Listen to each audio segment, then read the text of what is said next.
Have you ever wondered what happens when the person you love most, someone who promised to protect you, suddenly turns cold and leaves you behind? Really think about it. What would you do if the father of your child, the man you trusted with your heart, decided you were just disposable? That's exactly what happened to Maya Ellis. Imagine being left alone, 3 months pregnant, traded for someone younger and shinier, all because your husband, Adrian Frost, thought he could do whatever he wanted. But here's the real question. Can a woman pick herself up after her whole world falls apart? What does it take to find your strength when you've lost everything? Trust me, this isn't just a story about betrayal. It's about how powerful you become when you have nothing left to lose. It's about a woman who refuses to let heartbreak define her. And let me ask you, if you had to start all over, could you do it? Could you fight for your happiness even when everyone expects you to stay broken? Keep listening. You might find a piece of yourself in Maya's journey. I promise, this story will make you feel every emotion and maybe even remind you just how strong you really are. All the silence in their San Francisco penthouse was a living entity. It breathed in the sterile air, circulated by a system Maya had once admired and now found suffocating. It clung to the floor-to-ceiling windows that overlooked the Golden Gate, a sweeping view that now felt a million miles away. For 3 weeks, this silence had been her closest companion, a more constant presence than her husband Adrian Frost. At 35, Adrian was a titan in Silicon Valley, a man who didn't just enter rooms but dominated them. His face, all sharp, handsome angles, was a mask of cold calculation that had graced the covers of Wired and Fortune. He moved with the predatory grace of someone who had never been told no. When he first turned those intense steel-gray eyes on Maya Ellis, a quiet art curator with a passion for rare books and impressionist paintings, she felt like the most seen woman in the world. He'd pursued her with a singular focus she mistook for devotion. It was only after the wedding, after she signed the prenup his lawyers called a formality, that she realized it wasn't devotion. It was acquisition. Now at 29, Maya was 3 months pregnant with their first child, a fact that had brought a flicker of something unreadable to Adrian's eyes before the mask snapped back into place. She had hoped it would bridge the chasm widening between them, a silent, creeping abyss filled with late nights he explained away as product launches, and a chill in their bed that had nothing to do with the thermostat. He entered the living area, his custom-made Italian shoes making no sound on the polished marble floor. He had already showered and changed from his workday armor into a cashmere sweater that probably cost more than Maya's first car. He didn't look at her. Instead, he walked over to the floor-to-ceiling wine fridge. "We need to talk, Maya." His voice was calm, measured, the voice he used when closing a hostile takeover. Maya's hand went instinctively to her still flat stomach, a knot of ice forming in her chest. "I tried to talk to you last night, Adrian. You came in after I was asleep." "I was busy," he said, selecting a bottle of sparkling water, twisting the cap with a sharp crack that made her flinch. He still hadn't turned to face her. "This isn't working." The 4 words hung in the air, brutally simple. Maya's heart hammered against her ribs, a frantic bird trapped in a cage. What isn't working?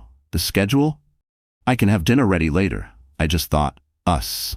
He finally turned, his eyes holding hers. There was no anger, no sadness, just a profound, terrifying emptiness. This marriage, it's run its course. The breath left her body in a painful rush. "What are you talking about, Adrian? I'm pregnant." Her voice was a whisper, a desperate plea for him to remember, to care. "I'm aware," he said, taking a sip of water. "Arrangements will be made. The child will be well taken care of." "Obviously you will be too. I'm not a monster." The detached cruelty of it was more painful than any screaming match could have been. He was divesting, cutting his losses. She was a failed investment, a monster. She echoed, a hysterical laugh bubbling in her throat. "You're talking about our baby, our marriage, like it's a line item on a balance sheet. There's someone else, isn't there?" For the first time, a flicker of annoyance crossed his features. "Her name is Sienna. And yes, it's serious." Sienna Cole, the name hit Maya with the force of a physical blow. A 24-year-old Instagram model and socialite she'd seen plastered all over tech gossip sites, often at the same charity gala as Adrian attended alone. Maya had told herself it was nothing. Adrian had assured her it was nothing. The casual way he said her name now, the possessive finality of "it's serious," told Maya it had been everything. So that's it? Maya stood up, her legs trembling. You bring this girl into our lives and I'm just supposed to disappear with your child inside me? I would prefer a lack of drama, Adrian said, his voice dropping to a warning tone. My lawyers will be in touch with you tomorrow. They've drawn up a generous severance package. Consider it a bonus for your time with the company. He actually used those words, severance package. The insult was so profound, so dehumanizing, it snapped something inside her. The fear receded, replaced by a surge of white-hot rage. The company, is that what I was to you, Adrian? An employee of Frost Enterprises? You were my husband, the position is no longer available. He set the water bottle down on the marble countertop with a sharp click. I've arranged for you to stay at the peninsula for a few weeks until you find something more permanent. Sienna will be moving in this weekend. It's best if you're gone by tomorrow evening. He was evicting her from her home, from her life. The power imbalance was staggering, absolute. He held every card, the money, the lawyers, the house. He had systematically isolated her from her old life, her old friends, until he was the sun her world revolved around. And now he was extinguishing the light. No. The word felt foreign and powerful on her tongue. Adrian raised a perfectly sculpted eyebrow. No, I will not be discussing my life or the life of my child with your lawyers. I will not be packed up and shipped off to a hotel like last season's luggage. You want a divorce, Adrian? You'll have to go through me, not your legal department. He studied her, a flicker of surprise in his cold eyes. He had expected tears, pleading, a swift and tidy collapse. He had not expected defiance. A slow, chilling smile touched his lips. It didn't reach his eyes. Very well, Maya, he said softly. But you need to understand something. When I want something, I get it. And when I want something gone, it disappears. Have your little moment of defiance, but don't forget who you're dealing with. He turned and walked out of the room, leaving Maya standing alone in the cavernous silence. The icy knot in her chest had spread, chilling her to the bone. He wasn't just leaving her. He was erasing her. And as her hand trembled over the slight curve of her belly, she knew this wasn't just a divorce. It was a war for her survival, and the survival of the one pure thing she had left. The next 24 hours were a blur of calculated cruelty. By morning, Maya's access to their joint accounts was frozen. A curt email from Adrian's personal assistant informed her that a moving service, for her convenience, would arrive at 2 p.m. to pack her personal belongings and transport them to a storage unit. The key to the penthouse would be deactivated at 6 p.m. sharp. He was dismantling her life with the efficiency of a corporate restructuring. Her best friend, Riley Chase, a fiery redhead and struggling theater actress who had never trusted Adrian, was there within an hour, arms full of local coffee and righteous fury. The son of a Riley seethed, pacing the length of the enormous walk-in closet while Maya numbly pointed at clothes. An actual, literal severance package? Does he think he's God? He thinks he's Adrian Frost, Maya replied, her voice hollow. That's the same thing. Packing was a surreal experience. This dress, bought for a gala where Adrian had ignored her all night. Those shoes, a thoughtful gift after he'd missed their anniversary. Each item was a ghost, a memory of a love she now realized had been a meticulously crafted illusion. The movers, two burly men who refused to make eye contact, worked with a silent, grim efficiency that made it feel like they were packing up a dead person's effects. By 5, Maya was standing on Mission Street with 2 suitcases, her purse, and a check Riley had pressed into her hand. The doorman who had greeted her with a deferential "Mrs. Frost" for 3 years now looked straight through her. Her key was just a useless piece of metal. She was officially in exile. Riley took her to her tiny, cluttered but warm apartment in the Mission District. It was a 5th-floor walk-up that smelled of old books and brewing tea, a world away from the sterile, scentless air of the penthouse. For the first week, Maya barely left the guest room. She slept, cried, and stared at the ceiling, the psychological whiplash leaving her nauseous and dizzy. The morning sickness was a cruel, constant reminder of the baby that Adrian now referred to as an arrangement. Her first communication from Adrian's legal team was a thick, intimidating packet of documents. The terms were brutally clear. In exchange for her signing an ironclad NDA and agreeing to a swift, uncontested divorce, she would receive a one-time payment. The custody arrangement for the unborn child was laid out in chilling detail. Adrian would have sole legal custody, with Maya being granted supervised visitation rights at his discretion. They were trying to buy her child. "He can't do this," Riley raged, throwing the papers onto her coffee table. "This is insane. He's trying to bully you into disappearing." "It's not bullying," Maya said, a dead calm settling over her. "It's strategy." But when Riley left the room, Maya's calm nearly collapsed. She sat alone on the edge of a borrowed bed in a borrowed room, hands trembling around a chipped mug of tea. She stared at the swirling steam and felt a sharp, stinging shame settle deep in her chest. How had it come to this? She replayed every argument, every late night Adrian came home, reeking of expensive whiskey and new cologne, every time she'd tried to bridge the growing gulf between them. A cruel voice in her mind whispered, "If you were smarter, more beautiful, more interesting, would he have stayed? Would you be here with nothing?" That was the moment the embers of her old self, the sharp analytical mind of a curator and art historian, began to glow. She had spent years studying the strategies of kings and conquerors. Adrian was no different. He was using overwhelming force to secure a quick, unconditional surrender, and she wouldn't give it to him. With Riley's help, she found a small, fiercely intelligent family law attorney named Naomi Hwine. Naomi, a woman whose sharp suits and even sharper mind commanded respect, read through the proposed agreement, her expression growing stormier with each page. "This isn't an agreement, Miss Ellis," Naomi said, her voice laced with steel. "It's a declaration of war. Mr. Frost is used to people folding. We're not going to fold." The first step was survival. The check from Riley wouldn't last forever. Maya started selling off the jewelry Adrian had bought her, the consolation prizes, the guilt gifts. Each transaction felt like shedding a layer of false skin. With the money, she rented a small one-bedroom apartment in a modest building in the Hayes Valley district. It was sparse, with second-hand furniture and walls that needed painting, but it was hers. Still, at night, doubt crept in. Maya would lie awake, listening to the hum of the old refrigerator and the distant traffic, her mind circling anxiously. What if this was as good as it would ever get for her? What if she was failing, not just herself, but the child growing inside her? One rainy Tuesday, feeling a desperate need for air, Maya found herself wandering through the small but independent art galleries that dotted the neighborhood. The quiet reverence of the spaces soothed her frayed nerves.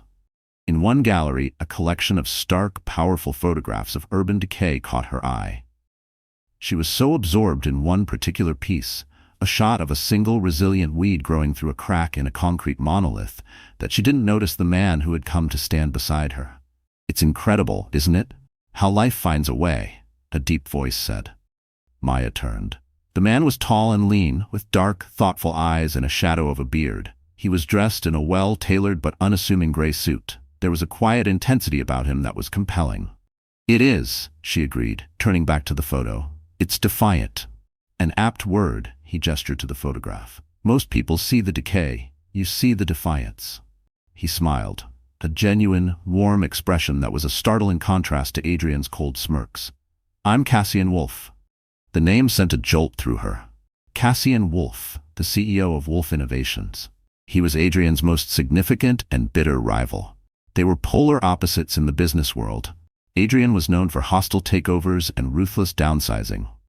Wolf was known for sustainable projects and a reputation for integrity.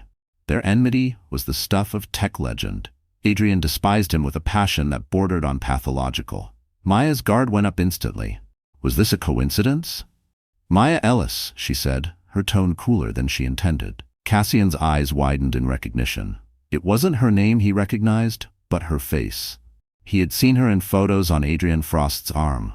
The ghost of a pained expression crossed his face. He knew who she was, and likely what had happened. The San Francisco elite gossip mill was ruthlessly efficient. "I'm sorry," he said, his voice soft, with what sounded like genuine sympathy. "For what it's worth, I've seen his work up close. No one deserves that."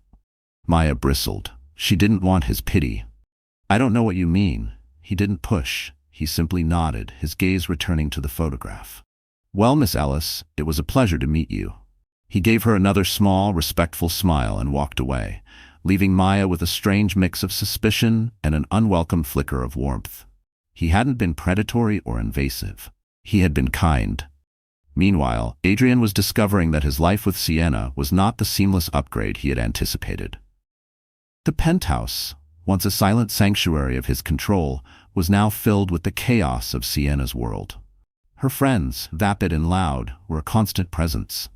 The silence he craved was replaced by the incessant clicking of her phone's camera, as she documented every moment of her new luxurious life for her followers. She was beautiful, exciting, and completely enthralled by him, but he found her adoration cloying, her conversation shallow. He'd won, but the prize felt hollow. He had expected Maya to crumble, to take the money and vanish, a footnote in his biography. Instead, his lawyers reported that she had retained counsel. She was fighting back. He would see paparazzi shots of her looking pale and thin, but undeniably resolute, walking into a lawyer's office. One evening, a photo from a society blog popped up on his feed. It was from the gallery opening. A candid shot showed Maya, her hand resting on her pregnant belly, talking to Cassian Wolf. They weren't touching, weren't even standing particularly close, but they were sharing a space, a moment.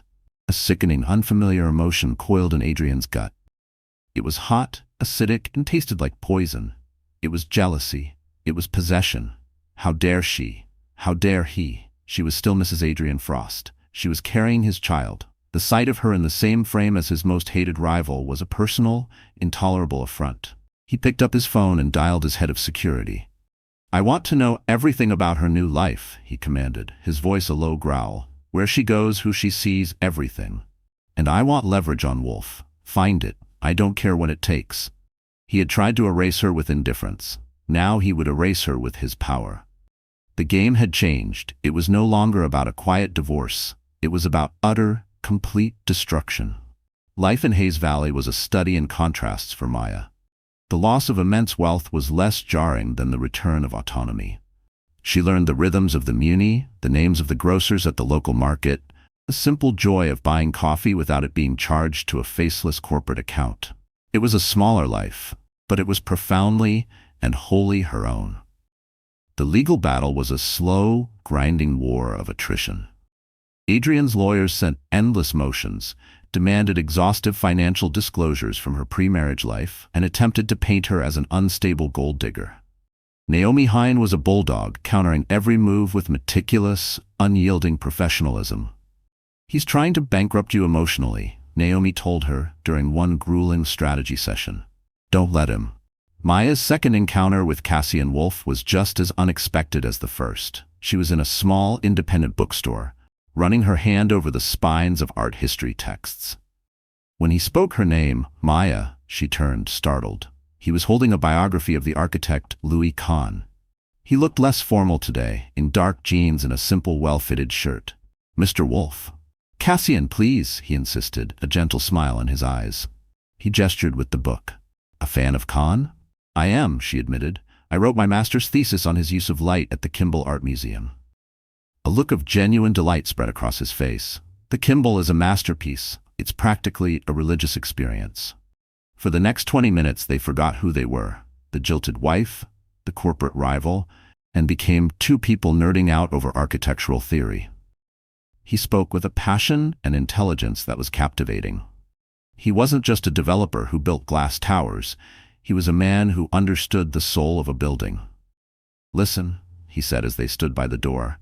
This is going to sound forward, and please, feel free to say no, but I'm hosting a small dinner party on Friday. A few friends, architects, artists, very low-key. I think you'd find it interesting. No ulterior motives, I promise. Just good conversation. Maya hesitated. Every instinct, honed by years of Adrian's manipulations, screamed at her to be suspicious. Why was he being so kind? But another, quieter voice, the one that was tired of being afraid, urged her to say yes. She was lonely. She missed being around people who shared her passions. I'd like that, she said, surprising herself. The dinner party was at his Mission District loft, a stunning space filled with books, art, and warm reclaimed wood. It was the antithesis of Adrian's penthouse, A home, not a showroom. The guests were warm, engaging, and blissfully unaware of her connection to Adrian Frost. For the first time in months, Maya felt like herself again, not the discarded wife, but Maya Ellis, the art historian. She and Cassian talked for an hour, uninterrupted. He told her about his start, how he worked his way up from a small construction firm, his vision always focused on creating spaces that served communities, not just egos. He listened, truly listened, as she spoke about her abandoned career and the passion she still held for it. "You should be working in the field," he said, his expression serious. "You have a brilliant eye. Have you ever considered art consulting for architectural firms, curating the spaces they build?" "I wouldn't even know where to start," she confessed. "You start by building a portfolio," he said simply. "Offer your services pro bono to a small firm on a notable project. Build your name." He paused. "A friend of mine is heading a new community library project in Oakland. They have a shoestring budget for acquisitions. They could use someone with your expertise to help them source affordable, meaningful pieces from local artists." It wasn't a handout. It was a door, slightly ajar. It was a sign of respect for her talent, something she hadn't felt in years. Tears pricked her eyes. "Thank you, Cassian. That means a great deal." Their relationship grew slowly, organically from that night on. They met for coffee to discuss the library project. He'd send her articles about new exhibitions. She found herself looking forward to his texts, to his calm, steady presence. He never once spoke ill of Adrian. He never pried into the details of her divorce. His focus was always on her future. The library project became her lifeline. She threw herself into it, scouring student showcases and small galleries, meeting with young, hungry artists. She was good at it. She was negotiating deals, curating a collection, bringing a space to life. She was building something, just as Adrian was trying to tear her down. The slow shift in her was palpable. The fear that had been her constant companion began to recede, replaced by a budding confidence. Her body was changing, the gentle swell of her pregnancy now a visible, reassuring curve. She was creating life in more ways than one. Adrian, accustomed to hourly updates from his security team, watched this evolution with a mounting sense of rage.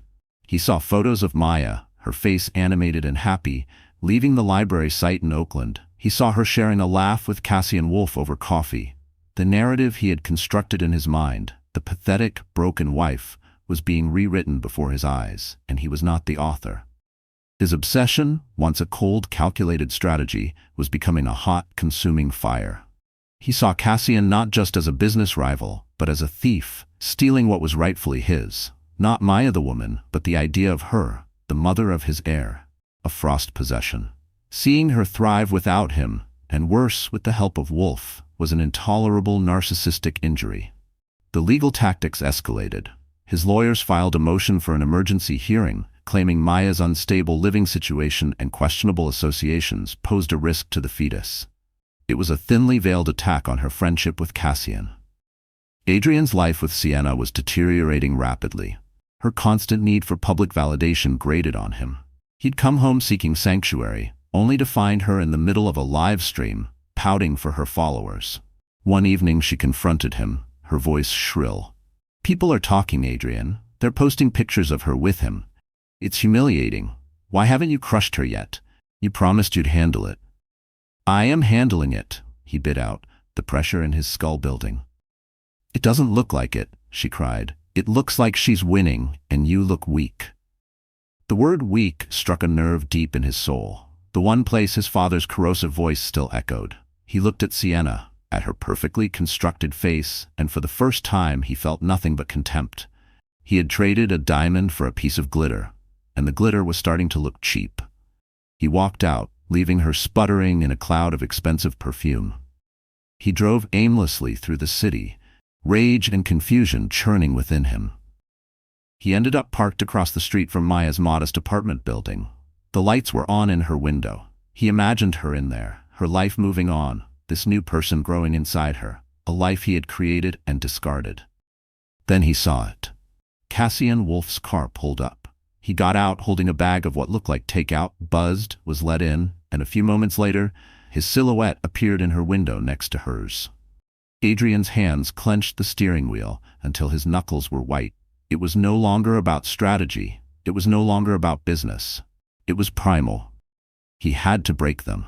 He had to prove that he was the architect of her world, and if he couldn't build it, he would burn it to the ground. The motion for an emergency hearing was Adrian's declaration of total war. He was no longer trying to control the narrative. He was trying to scorch the earth. The legal filing was a masterpiece of character assassination, filled with half-truths and vicious innuendo. It painted Maya as a reckless, emotionally volatile woman and Cassian as a predatory opportunist, using her to get at Adrian. It requested that the court order a psychiatric evaluation for Maya and grant Adrian temporary sole custody of the baby the moment it was born. Sitting in Naomi Huine's office, Maya read the document, her hands shaking. The words were a violation, a twisting of her reality into something ugly and unrecognizable. "He's using the baby as a hostage," Maya said, her voice trembling with a fury that burned away her tears. "This isn't about his concern for the child. It's about punishing me for not breaking." "It's a classic scorched earth tactic from a narcissist," Naomi said, her face grim. "He can't stand that you're building a new life, particularly with Cassian Wolf. We fight it. We document everything, your work on the library project, your stable home, your prenatal appointments. We build a fortress of facts to withstand his fiction." The hearing date was set. The psychological toll was immense. Maya felt as though she were living under a microscope. Every action scrutinized, every choice second-guessed. Sleep offered little escape, her dreams filled with sterile courtrooms and Adrian's cold, triumphant smile. Some nights, Maya lay awake staring at the cracked ceiling, heart pounding with dread. What if the judge believed Adrian? What if she lost Nix before even holding him? The thought stole her breath. Sometimes she caught her reflection in the window, a tired, anxious woman with dark circles under her eyes, barely resembling the confident person she used to be. A voice whispered in her mind, "Maybe you are unstable. Maybe you really aren't strong enough for this. Maybe Cassian would be better off without you tangled in his life." But then she would remember Cassian's steady presence, Naomi's unyielding loyalty, and the tiny fluttering kicks inside her belly. For them, she had to keep fighting. Even if, in her private moments, fear and self-doubt gnawed at every shred of hope.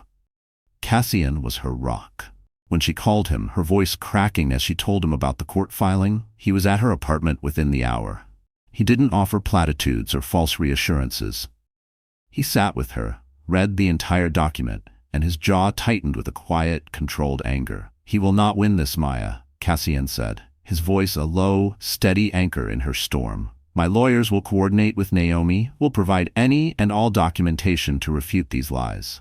I won't let him do this to you." His steadfastness was a balm to her shredded nerves, but a seed of guilt took root in her heart.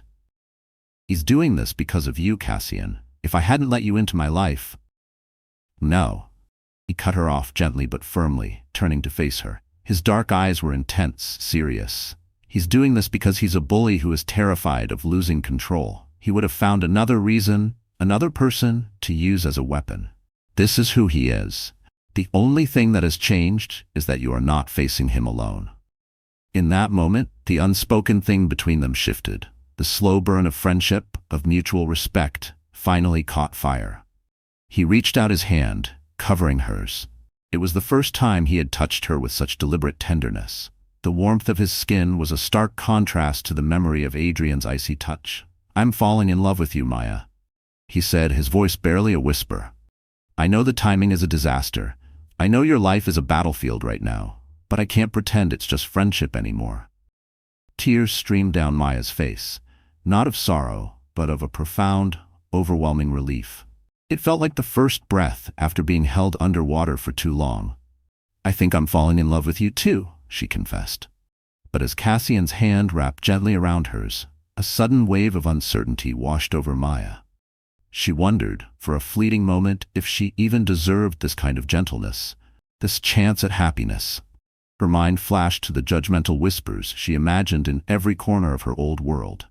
A pregnant woman, divorced and abandoned, now sitting across from a rival of her ex-husband. Did she look like someone grasping for a lifeline, desperate for any affection? Was this just comfort, or something real?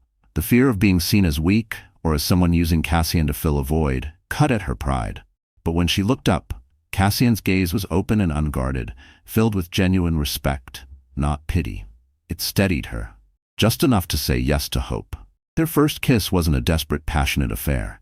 It was gentle, hesitant, a question and an answer all at once. It was a promise of a future she hadn't dared to imagine. Adrian, however, was spiraling. His obsession was consuming his life. He was distracted at work, his Midas touch faltering. He made a reckless, ill-advised bid in a major auction for a new telecom company, a move driven by ego rather than strategy, and lost millions. His board members were starting to whisper. The infallible Adrian Frost was looking volatile.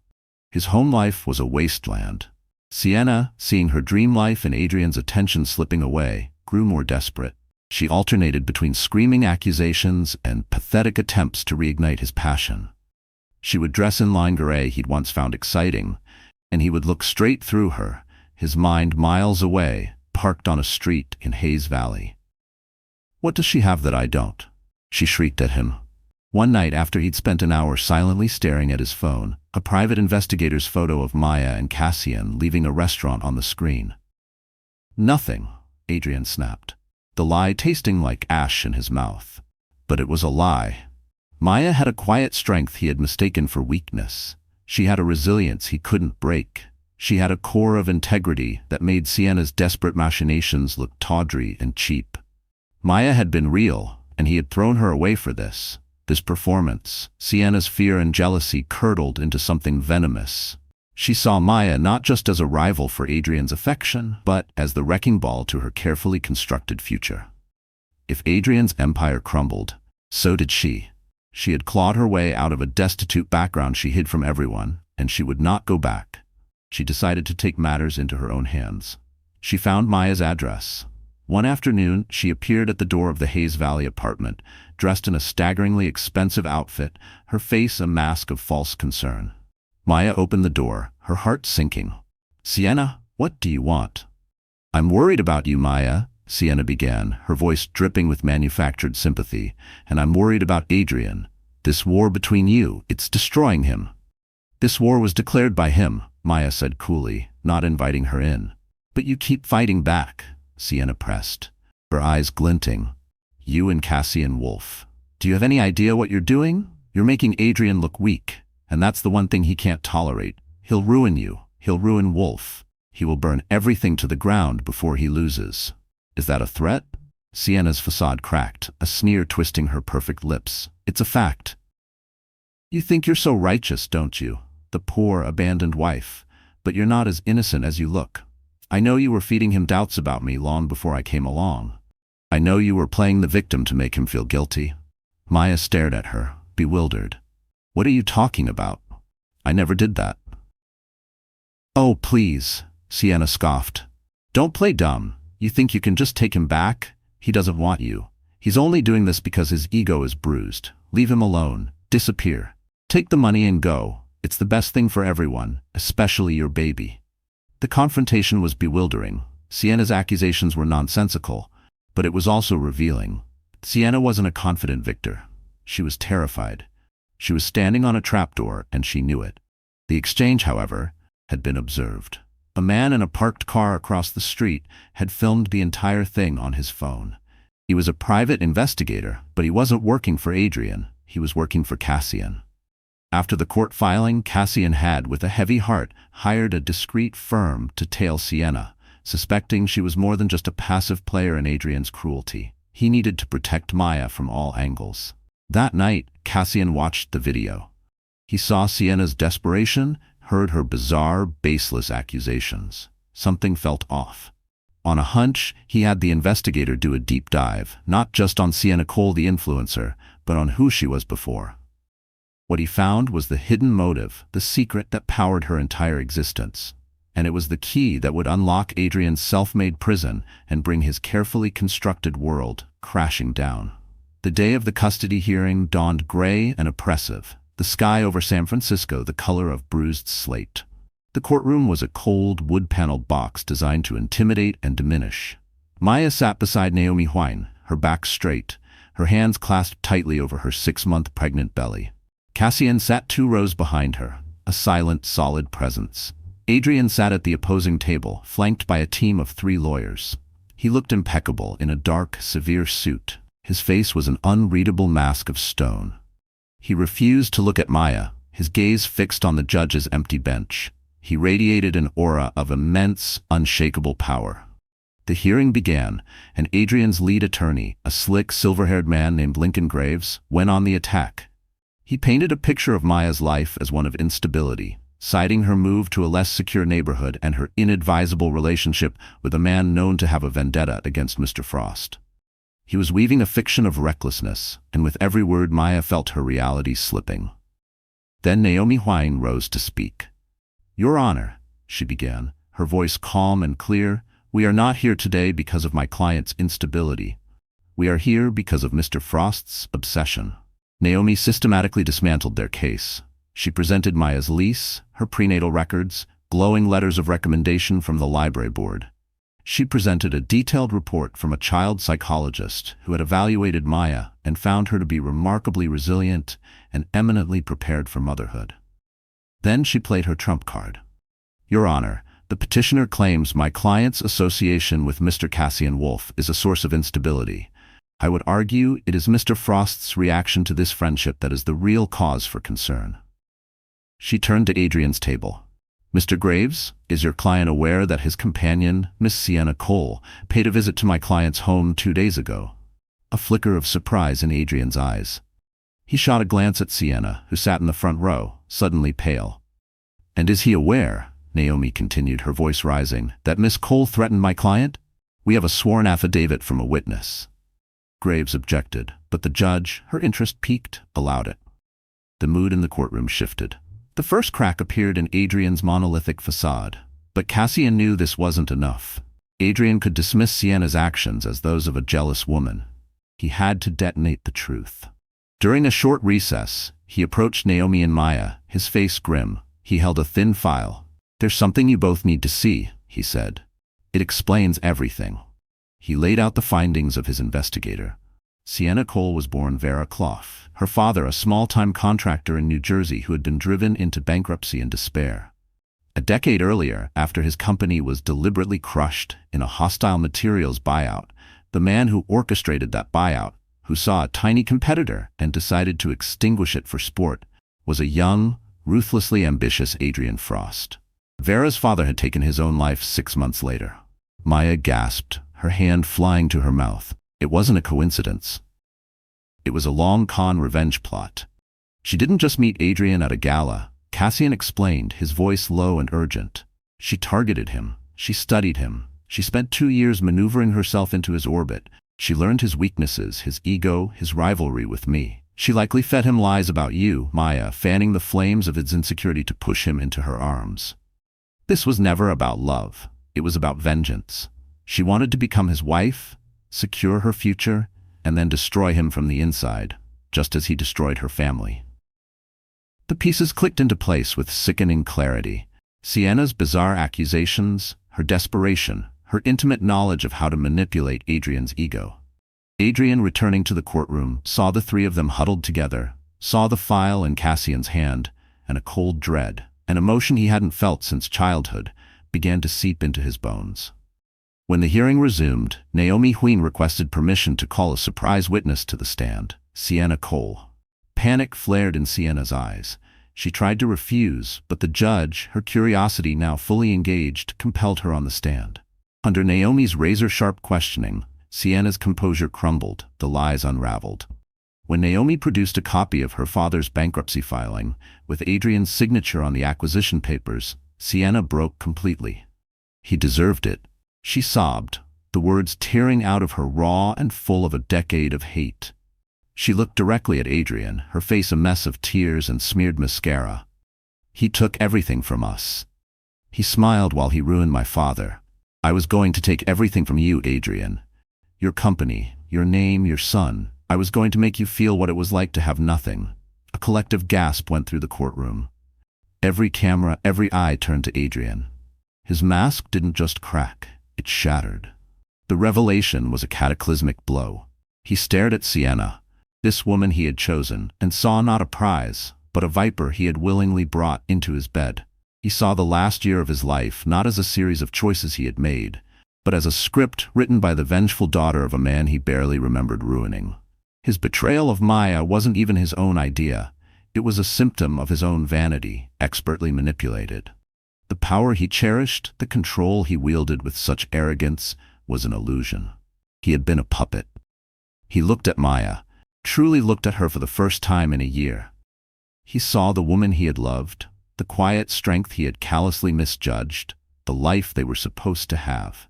He saw the swell of her stomach, containing a child born of a love he had murdered. And he saw her sitting next to Cassian Wolf, a man who had shown her the respect and kindness he had been incapable of.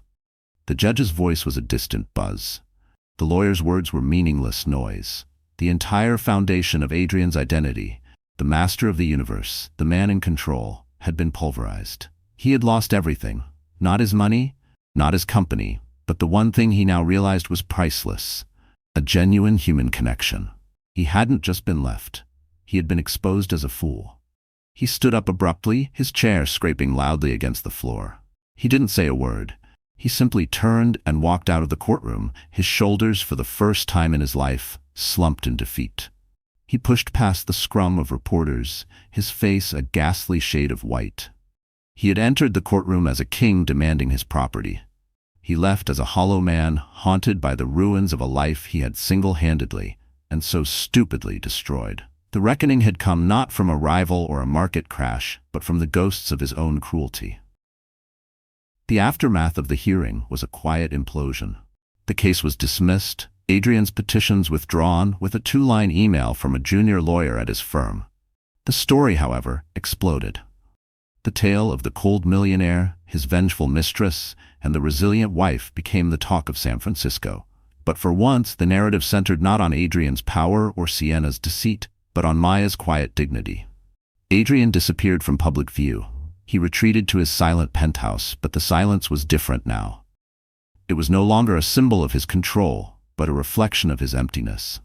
Sienna was gone, her name and face vanishing as quickly as they had appeared, leaving behind only the wreckage of her long-simmering revenge. Adrian was alone with the shambles of his life. He didn't fight the divorce.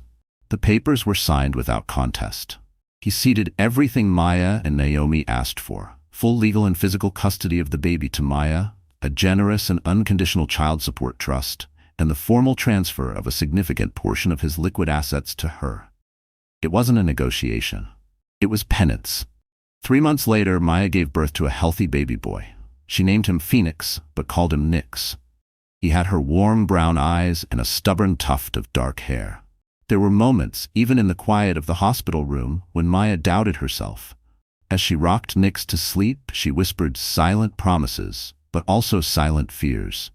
Could she really do this alone? Would she be enough for him, now that their world was just the two of them? Sometimes at night, when Nix cried and Cassian wasn't there, exhaustion and uncertainty pressed heavy on her chest. She would remember the voices from her past, the people who had whispered that a child needed a whole family, that Maya would never recover from what she'd lost.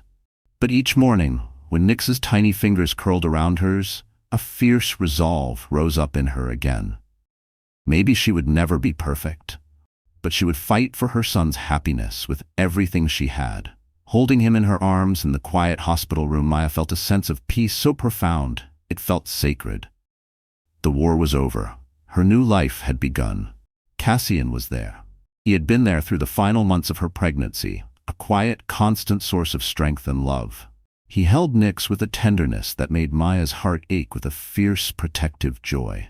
Their love story hadn't been forged in ballrooms and candlelit dinners, but in the trenches of a bitter legal war and the shared project of rebuilding a life.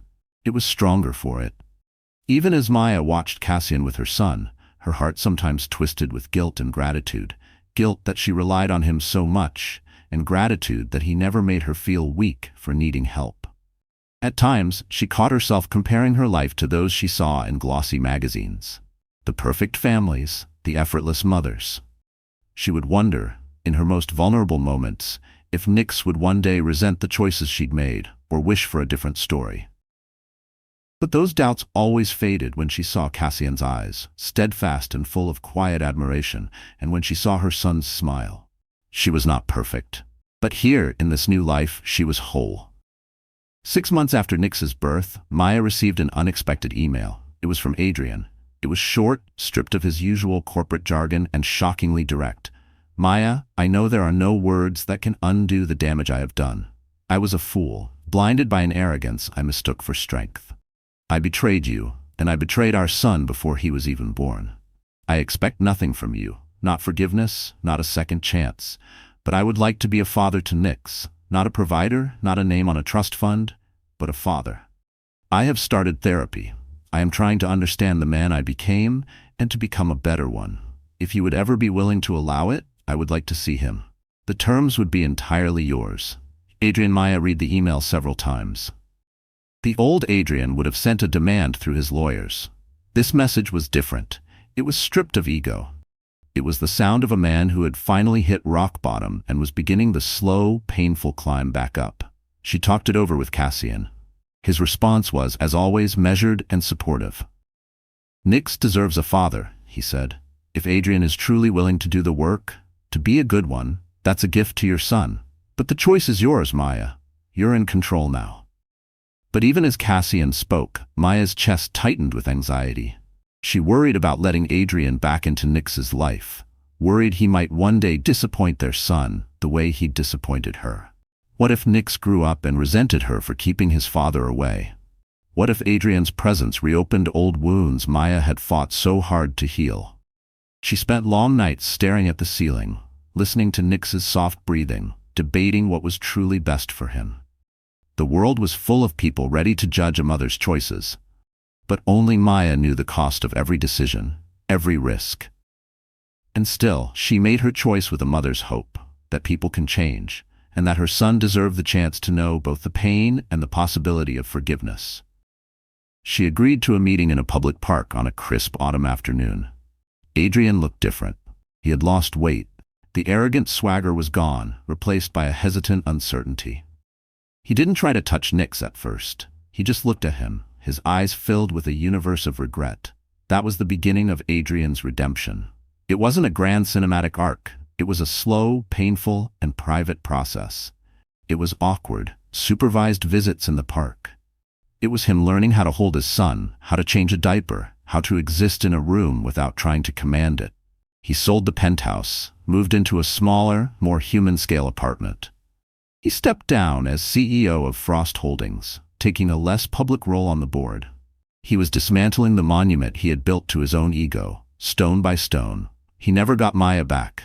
He never tried.